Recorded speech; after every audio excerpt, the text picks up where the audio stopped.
അറിയത്തില്ല. മാനേജറിന്റെ അടുത്തും അഡ്വക്കേറ്റിന്റെ അടുത്തും കൊണ്ടു ചെന്നപ്പോൾ പറഞ്ഞു, ഇത് രണ്ടുപേരുടെ പേരിലാണ്, ഇതൊന്നും നടക്കില്ല, ലോൺ സാങ്ഷൻ ആവത്തില്ല എന്ന് തന്നെ പറഞ്ഞു.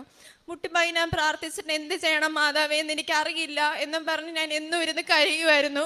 എൻ്റെ കൂടെയുള്ള കൂട്ടുകാരും ഒക്കെ പുറത്തു പോകുമ്പം അവർക്ക് എല്ലാ സഹായങ്ങളും ഞാൻ ചെയ്തു കൊടുത്തിട്ടുണ്ട്. പക്ഷെ എൻ്റെ ഒരു ആവശ്യം വന്നപ്പം ആരും ഒന്ന് തിരിഞ്ഞു പോലും നോക്കിയിട്ടില്ല.